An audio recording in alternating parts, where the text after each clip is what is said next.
binanggit na yung pangalan dun sa pre-trial nitong sina Bongo, Bato de la Rosa, and a few others. Dun yung pa naman binabanggit yan no? How significant yung pagbabanggit sa kanila, and they think susunod na sila. Kumbaga makakasama na rin si Tatay Digong sa The Hague eventually. Yung sa co-perpetrators, I still maintain na ang total na maximum na may issue ng warrant is 4. Yung iba, Sino-sino? dito na lang makasuhan. Si Digong, si Bongo, Bato, at Albayalde. So yan yon. Yung iba, dito yan kakasuhan through the Republic Act 9851. Kasi talaga nakatutok sila dun sa most guilty, no? Kasi namatay na si yung isang general doon, si General Cascolan. So, yun, kung buhay pa siya, baka kasama siya doon. Kasi siya rin daw yung nag-draft nung Oplan Tokhang at so instrumental yung role niya doon.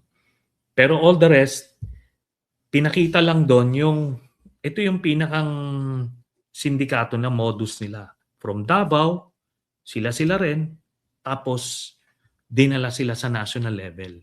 So yun yung latag.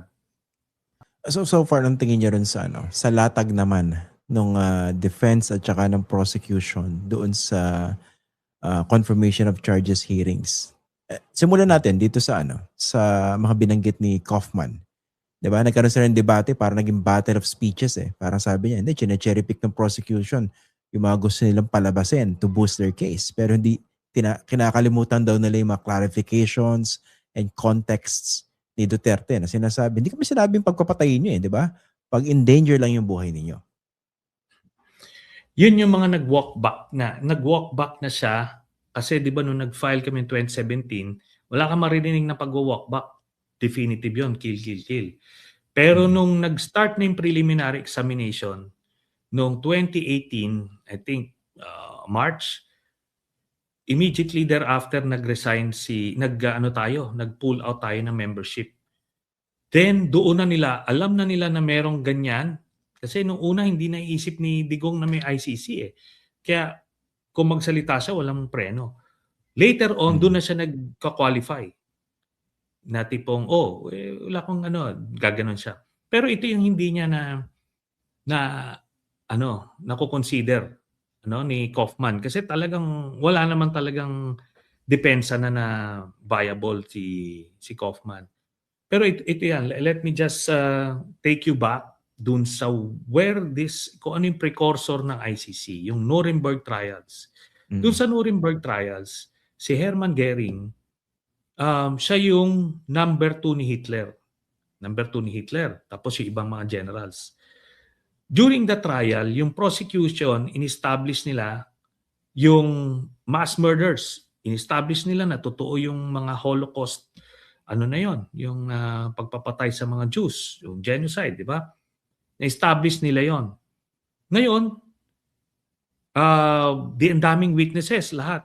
Ngayon, nung defense na ni Hermann Goering, ang sabi ng mga abogado niya, ni isa dun sa mga witnesses, sinabi na si Hermann Goering yung nag-utos ng pagpatay. Wala, in fact, he was hardly mentioned. Tapos pinapresent pa nila, may mga kaibigang Jews daw si Hermann Goering.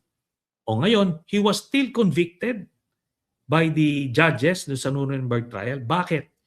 Kasi he was number 2 sa buong Nazi structure, pero he did not lift a finger to stop the killings. Kahit man lang sumulat siya kay Hitler na, Mr. Hitler, bawal yan, wag nating gawin yan. Kahit isang memo could have saved him. So anong sinasabi dito? Dito sa crimes against humanity case, it's not enough na to say na wala kang inutos, walang witness or evidence na nagsabi inutos mo, kundi ang hahanapin sa'yo, the burden for you, for the defense, is to show that you did everything in your power as President of the Philippines to stop the killings. So example, doon sa Memorandum Circular 16, di ba ni Bato, nakalagay doon reference verbal directive ni Rodrigo Duterte. Tapos nakalagay doon to neutralize itong mga high value targets and other suspects, gano'n. To neutralize. Kung sinasabi nila hindi naman kill ang ibig sabihin yan. Kung hindi kill ang ibig sabihin yan, nung nagpapatayan, ini-implement on the ground, dapat siya as president, teka muna, bakit nagpapatayan? Hindi naman yan ang utos ko. Dapat clarify. Dapat clarify niya kay Bato. Ganun ba, Mr. President? Di ba? O, bababa niya ngayon. O, huwag patayin, i-arrest.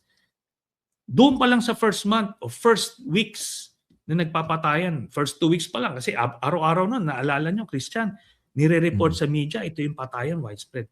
Dapat doon pa lang, nag-step in na siya, hindi yan ang gusto ko. O ngayon kung nagpatuloy pa rin, si Bato na yung may gusto niyan, sibakin mo si Bato. Di ba? Pagpalit, dapat implement na. Hindi gano'n na nangyari. Lumaganap yun, tumuloy-tuloy yun. He did not lift a finger, and on the contrary, yung mga video showed na siya talaga yung nag-i-instigate. Kasi yung mga na-convict sa Africa, walang mga ganong video na utos. Dito lang sa Philippine case. So yan, actually, aggravating na lang yan. Yeah, actually, di ba, pati nga sina Bato, sina Bongo, sina Albayalde, and the others, publicly meron silang mga statements of support and justification of what the president had been saying, hindi ba? Yes. And even si Medjaldea na executive secretary nung panahon na yon. Ngayon na nagdedepensa siya. So, lahat sila talagang maliwanag kung ano yung utos. At walang utos sa kanila to stop it. Kaya maliwanag, open and shut case ito. Di ba? There was an order from the president. It was implemented by the hit squads na PNP and the others. Yung kina Leonardo na hit squad. At to establish the pattern of behavior, ito na nga yung claim nila Las Cañas, Matubato, sa Davao pa lang yan na yung modelong ginagawa. Kaya maliwanag na maliwanag. Doon sa binabanggit yung likely, no, may issuehan din ng arrest warrant. Most likely, sa basa ninyo, kailan itong para kina Bongo tsaka Albayalde. Although kay Bato, sabi niya, wala naman daw pero nagtatago talaga Oo nga. So, si Bato, pwede niyang subukan. Baka nga wala, di ba? Itong kay Bongo and Albayalde, hopefully within the year o bago magsimula yung trial para at some point makonsolidate na lang nila yung trials nitong mga ito. Kaso kailangan talagang hindi kasi magsisimula yung trial sa iyo pagka hindi ka physically ma-presenta doon sa korte. So walang trial in absentia. So yung kay ano pa lang. So hopefully within the year, sabihin na lang natin. Okay. Ito mga ex-generals po, no? Nagkaroon kaya in terms of ano lang naman, discussion lang. Kumbaga in the realm of possibilities, nagkaroon ba ng opportunity for them to somehow cooperate with the prosecution and perhaps testify against the former president, tell the ICC what really took place, para in a way they could have probably saved their skin? Si Bato foregone conclusion na 'yon. Talagang he was never considered. Hindi rin siya malamang tatanggapin even as a witness. Pero masasabi natin merong mga generals na nag-express ng interest to be a witness kapalit ng pagtanggal sa kaso nila. Pero kinausap sila na nung sa kampo nila Duterte na wag. So pinipigilan sila.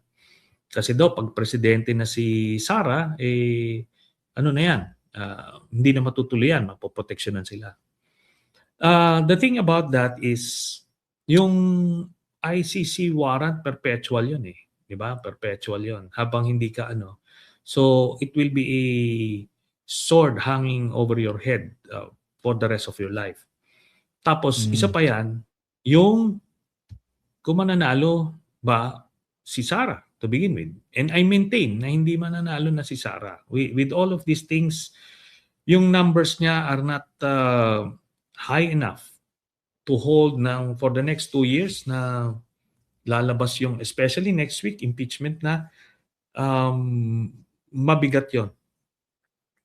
Eventually, bababa yun to, I think, siguro mga 30s, low 30s. It won't be enough. So pagka mangyari yan, edi, ano na yan, believe me, mag-uunahan yan, mag-a-apply, paano kami magtitistigo. Kasi remember, meron pang Republic Act 9851.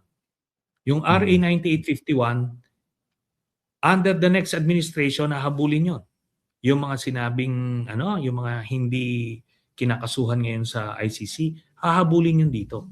Kasi kompleto na rin yung ebidensya laban sa kanila. Maraming mga generals doon na involved din. So, yun ang mangyayari. Kaya tumataya sila. Even si Bato, tumataya siya dito sa pagkapanalo ni Sara, which we will make sure won't ever happen.